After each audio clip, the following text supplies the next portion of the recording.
nome científico do tamanduá, o bandeira é o tridáctila, né? E o mirim tetradáctila. O que é que muda no tridáctilo?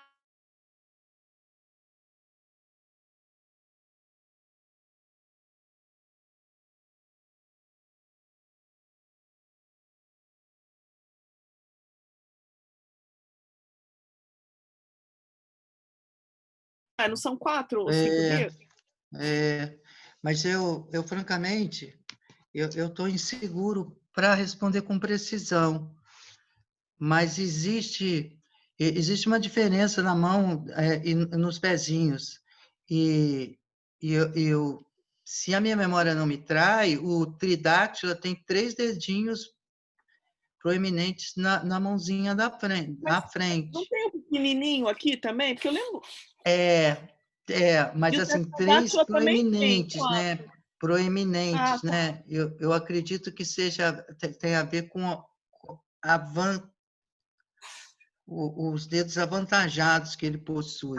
Mas, tá. sabe, eu acredito isso, que é porque há muito tempo atrás eu tirei essa dúvida e agora estou tendo uma falha de memória, mas eu acredito que ele tem os 4 dedinhos, mas um menorzinho. E aí dá aquela ideia de ter 3 dedos, mas a gente vai conferir.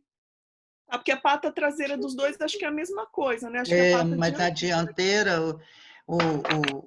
tem a ver com 3 dedos e 4 dedos. Mas quem tem 3 dedos, na verdade, eu suspeito que não tenha 3, que tenha um atrofiado, sabe? Tem um pequenininho, né? Pelo que eu me lembro. Você já está como anfitrião, tá? Tá. E eu saí, Jesus, espera aí. Tá.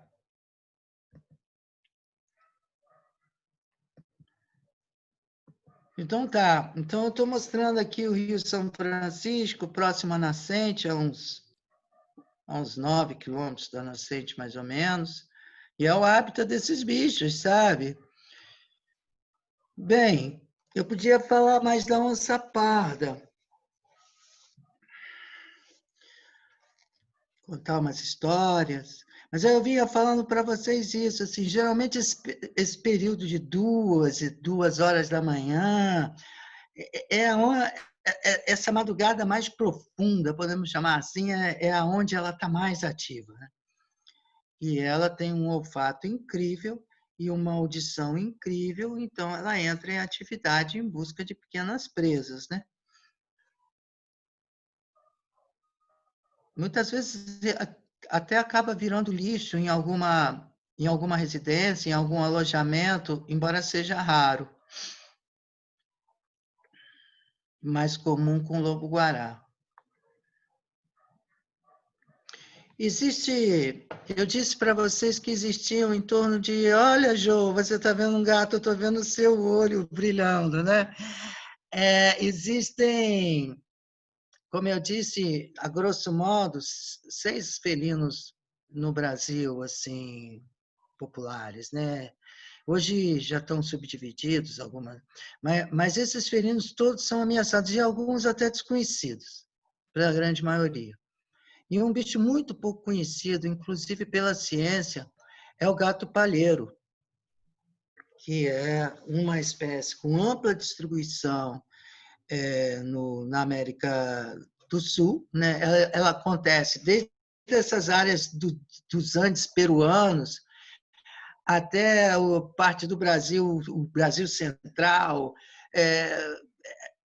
parte da Caatinga, o sul do Brasil, tanto que ele tem uma denominação também, se a minha memória não me traz, de gato dos Pampas, né? Mas ele tem uma ampla distribuição, só que com uma abundância populacional muito pequena, ou seja, com uma rarefação de indivíduos, embora que com uma população enorme. E como esses bichos têm hábitos noturnos, eles acabam se tornando mais raros. Essas fotografias, embora eu evite, de verdade eu evite, mas eu fui obrigado a fazer essas fotografias em zoológico. Então, essas fotos eu fiz em zoológico, porque eu nunca tive a oportunidade de deparar frente a frente com esse animal no campo. É interessante notar que acabou de sair um estudo agora, foram 2 teses de doutorado lá na Universidade Federal da Paraíba, 2 pesquisadores, 2 meninos, Anderson Feijó e Fábio Nascimento. Não os conheço pessoalmente, mas os parabenizo. Eles fizeram uma nova classificação taxonômica do gato palheiro. E por que eu falo que só existem 6 espécies do ponto de vista popular? Porque, do ponto de vista científico, hoje, pode-se dizer que só do gato palheiro são 5 espécies distintas, né, desse gênero leopardos. Então, dependendo da distribuição geográfica que ele possui, né, seja lá no Chile, seja nos Andes peruanos, seja no Cerrado brasileiro, seja nos campos sulinos, seja na região argentina, são espécies hoje consideradas distintas. Isso nos leva, até eu botei aqui o endereço para se chegar ao trabalho que eles publicaram agora, em 2020. E como todo felino é um predador, né? Mas, como eu disse, pouco se conhece de estudos a campo desses animais, são muito difíceis. Geralmente é preciso usar alguma tecnologia maior também, as câmeras TREP ajudam bastante, mas, nesse caso, é um dos exemplos de que as coleções taxonômicas, né? Os museus naturais, as coleções onde se resguardam animais, que, no meu entendimento, devem ser animais que foram vitimados por alguma condição, um acidente e tal, mas que ele taxidermizado, por exemplo, metodologicamente, para se constituir um trabalho desse, não seria possível se não fosse feito um levantamento nos museus dos animais taxidermizados que eles guardam para poder comparar, então, aquelas carcaças, né, aqueles animais taxidermizados com a sua origem em diferentes regiões para se chegar a tais conclusões. Então, muitas vezes, trabalhar com animal silvestre não significa exatamente você ir para o mato, a campo. Você pode, muitas vezes, desenvolver alguns trabalhos, ou pelo menos prioritariamente, metodologicamente, utilizando outros meios. Esse é o jaguarundi, né? Que é Pylurus, ou gênero, existe uma discussão sobre isso, mas o jaguarundi é um gato que tem ampla distribuição, não só na América do Sul, como na América Central, um animal que vive aqui no estado do Rio de Janeiro, né? A própria onça parda também existe aqui no estado do Rio de Janeiro, que eu mostrei, e o jaguarundi aqui, por exemplo, tem registros relativamente frequentes no município de Cachoeira de Macacu, aquela região ali do Vale do Rio São João.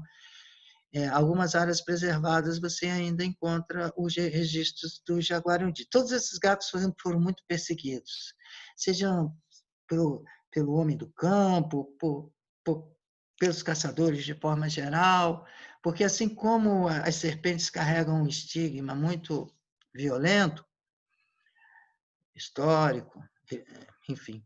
Mas o lobo-guará guarda esse estigma também, foi muito perseguido, muito caçado, porque rotularam ele como ladrão de galinha, como isso, como aquilo outro, ou seja, que ele poderia predar alguma criação ao redor do domicílio das propriedades rurais. Assim se dá também com os felinos, né? Eles não podiam se aproximar de residência rural nenhuma, porque o chumbo esperava eles. Então, essas populações, infelizmente, foram muito depreciadas pela ignorância, pela crueldade humana. Eu não sei se você falou, professor, desculpa, o tamanho dele, do jaguarundi. Eu não falei, mas eu vou dizer para você, ele é bem menor do que uma onça parda, e às vezes, em certos avistamentos, se vê o jaguarundi e se acha que é uma onça parda. Mas vamos dizer que ele está entre vamos dizer assim, entre um gato doméstico e a onça parda, né? Um pouco maior do que o gato doméstico, tá? Entre os dois.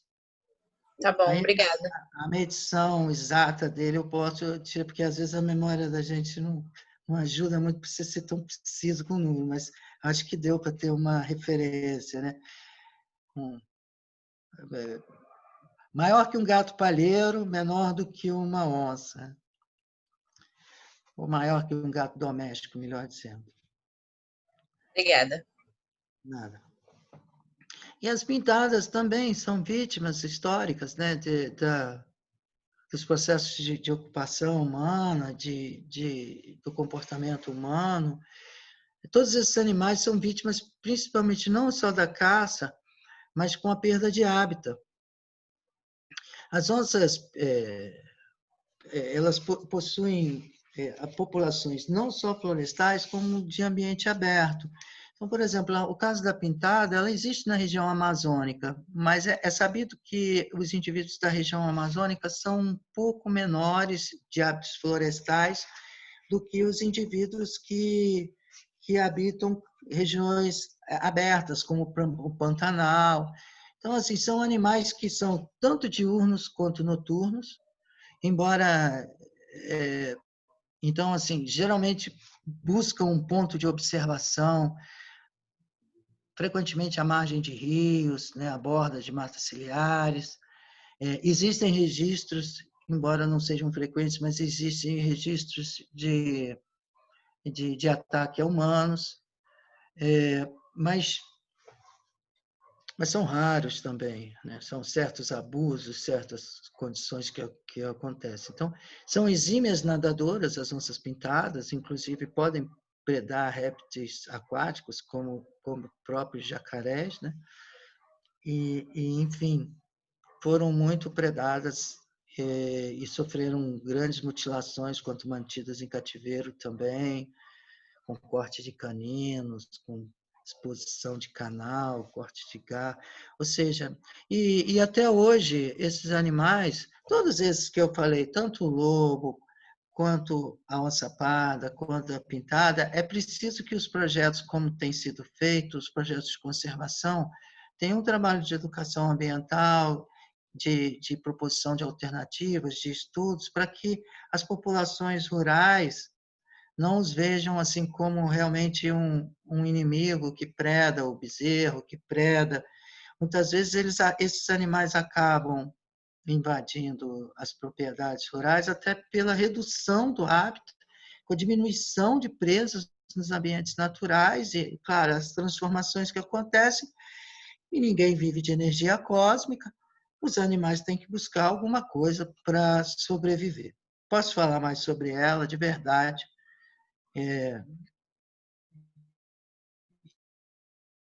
E aí a gente vai tocando devagarinho aí.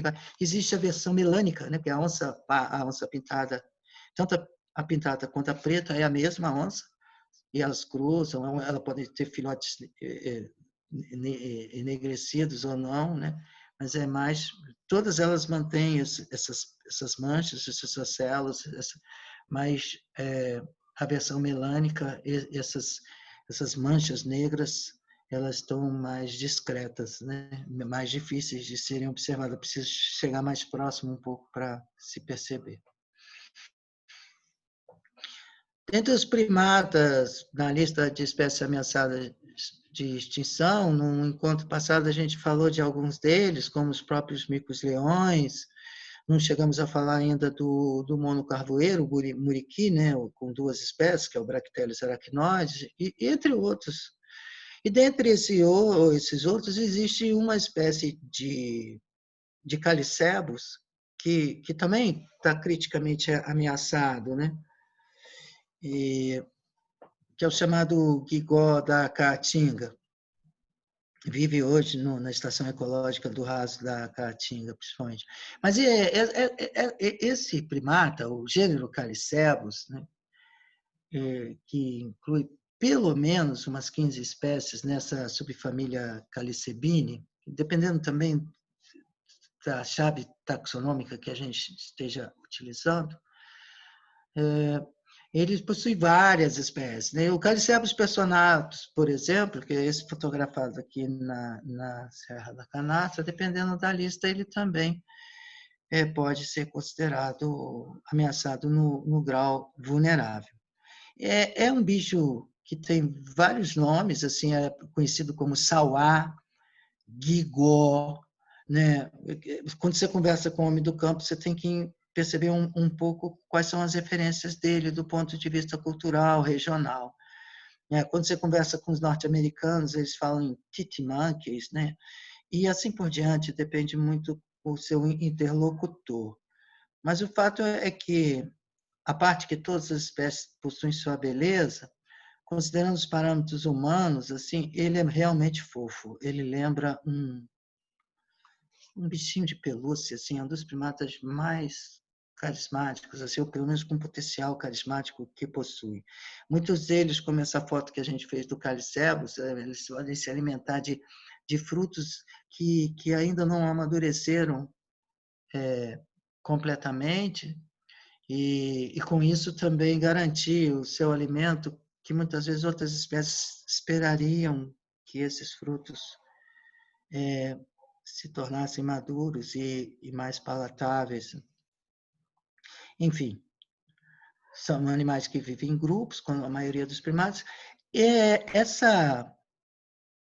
Esse vídeo aqui eu fiz ao longo da mata ciliar do Rio São Francisco, mostrando um Calicebus se alimentando.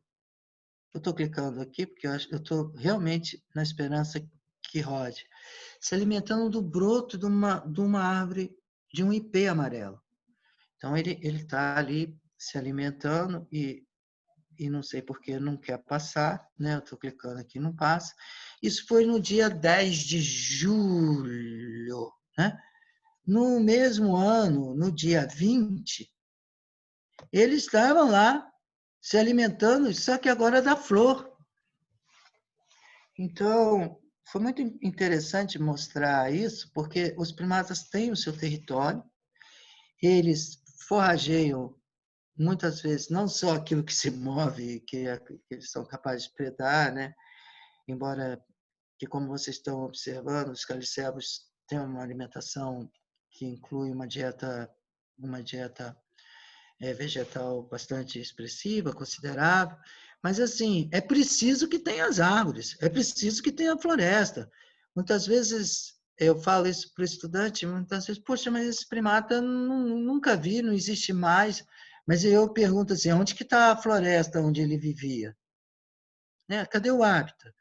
Né? Aonde estão as matas ciliares? Esses bichos vivem ao longo, eles não vivem normalmente, bicho nenhum vive sem água. Então, assim, geralmente está ali dentro de uma bacia hidrográfica, acompanhando o córrego de alguns rios e tudo. E se são retiradas as matas ciliares, não tem como viver, não tem como sem abrigo, sem água, sem alimento. Não tem como viver. Então, você vê a relação de um ipê na sobrevivência, em determinado período do ano, de uma família de guigó. Essas interações são realmente fantásticas. Né? Tratando de alguns passeriformes ameaçados de extinção, muitos deles se sabe quase nada, muito pouco, né? E assim, os estudos vão avançando. Um deles é o galito. Quando a gente faz um áudio sobre um vídeo sobre o galito e tal, é preciso deixar claro que nós não estamos fazendo um áudio sobre respeitando a importância de todas as espécies, nós não estamos fazendo um áudio sobre uma cambaxirra, né? Sobre uma cambacica, sobre um beija-flor tesoura. Não, nós estamos fazendo de um animal que tem as suas populações praticamente próximas da extinção. né? No grau vulnerável. E entrando em extinção sem com que se reconheça até mesmo a sua ecologia. Na verdade, sem que o próprio brasileiro o reconheça. Então, existe um dimorfismo sexual bem marcante entre machos e fêmeas do galito.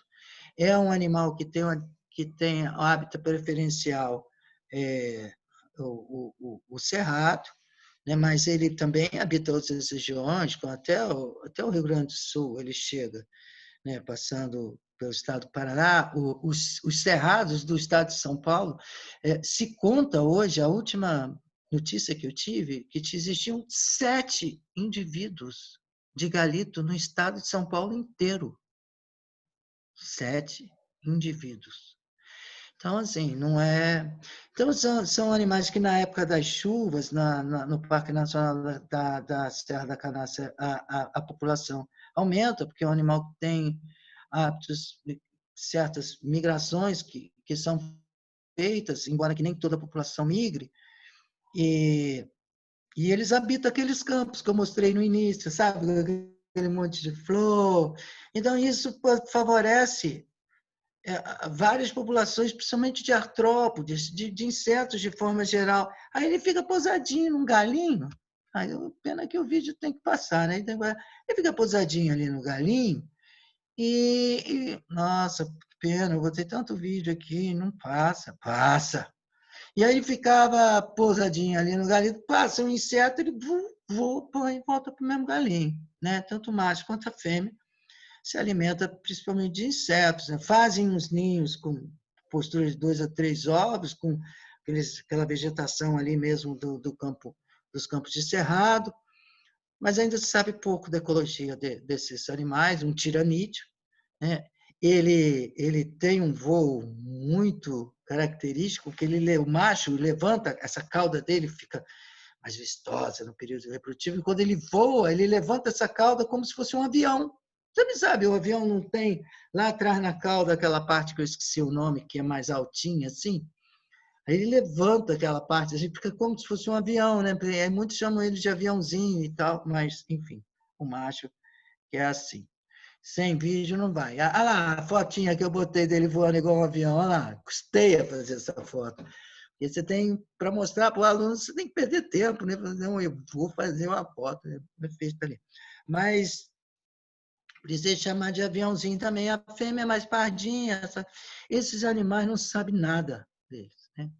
Então, por exemplo, quando a gente disponibiliza o material científico nosso, de imagem, como disponibiliza no Fauna Brasil, a gente fez um Quem Sou Eu, do Galito, né?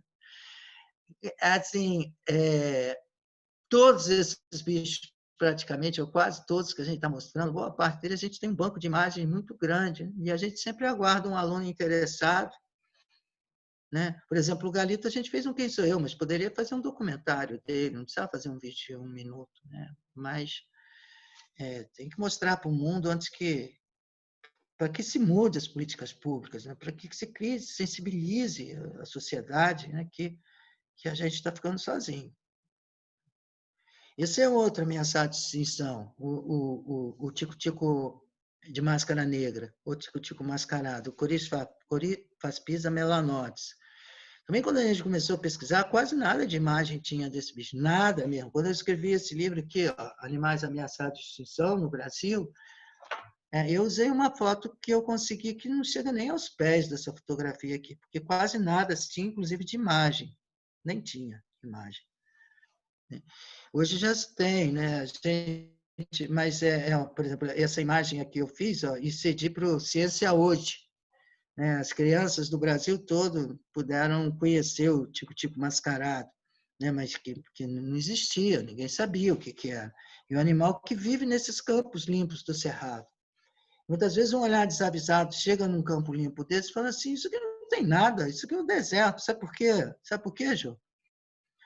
Porque o visitante das unidades de conservação, eles vêm com o inconsciente de que vai vir um elefante, uma girafa, um rinoceronte. Ele esquece que a fauna brasileira é diminuta. Os maiores animais que nós temos foram mostrados, têm sido mostrados aqui, né? Não mostrei ainda a anta, por exemplo, mas essa nós temos, dentro da área geológica que a gente vive hoje, a nossa fauna é diminuta. Então, precisa curar o olhar, né? Curar o espírito, elevar o espírito, para poder identificar esses diamantes, né, que vivem. Falando em diamante, esse livro aqui, ó, 100 aves ameaçadas, 100 aves do Parque Nacional da Serra da Canastra, né? Se você entrar no Facebook, for lá na página deles, 100 aves do parque, o primeiro feed lá, você clica, você baixa o PDF do livro, é lindo, escrevi com o Matheus Reis e a Carol Ficker, é lindo o livro, tem das 400 e tantas aves que hoje estão identificadas no Cerrado, que a gente ainda vai escrever um livro sobre todas elas, e a gente ainda não conseguiu ampliar esse projeto, né? E é sempre bom envolver um aluno que tem interesse, mas esse livro ele foi escrito sem nenhum fim lucrativo, ele ele é proibido a venda até, né? Ele foi feito voluntariamente e ele está disponibilizado na rede.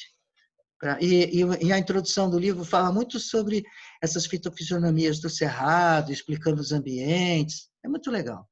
Fala um pouco de anatomia da ave, vale a pena vocês verem, né? Aqui um campo sujo. Aí, o papa-moscas do campo. Gente, Joana, eu estou te vendo aqui. O que nós temos de banco de imagens desse animal é incrível. Modestamente, é incrível. Em alta resolução. E sabe o que você sabe dele? Quase nada. Quase nada. O bicho está desaparecendo, ameaçado de extinção. Papa-moscas do campo, né? Ele tem essa região do píleo aqui, ó, a cabecinha enegrecida, as caudas enegrecidas. Essas penas da caudas, que são chamadas as retrizes, elas são finas e compridas, porque eu pus um vídeo que provavelmente não vai passar, que esse vídeo mostra como essa cauda favorece a eles a se estabilizarem ao vento, né? Porque nos campos cerrados venta muito, e se manter ali alerta para um insetinho que está passando. E são animais que não adianta, cara. Mudou, botou um braquiária, mudou a composição das gramíneas do cerrado, ele não sobrevive, ele não vai sobreviver. E por isso ele tem as populações dos últimos refúgios hoje nos campos limpos de cerrado, que só existem praticamente dentro das UCs, né? Dentro das unidades de conservação. Um monte de bicho que ninguém sabe, não vou dizer nada, ou quase nada, a gente tem procurado estudar.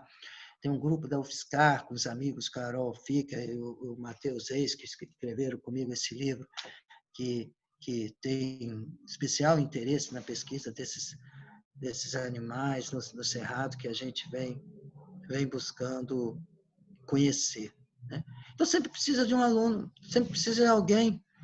Professor, gostei desse animal. Eduardo está aí. Eduardo, chama Eduardo, vamos fazer um projeto, né? Então, são pequenas provocações, mas, enfim. Seguindo o colicívora cauda curta, algumas ameaças a essas populações, né? O excesso, porque uma coisa que vocês aprendem na zootecnia é a tal da taxa de lotação. Taxa de lotação. Aí você excede a taxa de lotação dos bovinos num determinado piquete, território, pasto. Aí, meu amigo, aí não só os bois domésticos vão sofrer com isso, como todo o ambiente, propiciar uma série de processos erosivos, seja processo de pisoteio, diminuição da vegetação, exposição de solo, processo de lixiviação, retirada à força da água, levando esses solos que se tornam frágeis e expostos, e aí sedimenta o rio, e aí o rio se torna turvo, e assim por diante, né? E é bem mais os processos de erosão que vai desde a formação de sulcos, ravinas, fossorocas, enfim, erosões laminares, uma série de processos erosivos. Quem quiser me procurar para conhecer um pouco melhor, eu estou à disposição, né? E as monoatividades que chegam naquele ambiente e muda. por que a agricultura do pequeno produtor, agricultura familiar, agricultura de verdade sustentável, né, que mantém ela é importante e produz grande parte do alimento consumido no Brasil. Diferente da monoatividade, né, que favorece uma pequena elite, muitas vezes o alimento produzido é exportado, Deus sabe para onde e com que finalidade. Enfim, os incêndios florestais que causam as grandes devastações nessas áreas são algumas das ameaças para esses bichos, né? Enfim, são 8h10. Existe aqui uma sequência. Eduardo, você pode dar uma pausa na gravação, por gentileza? Ok.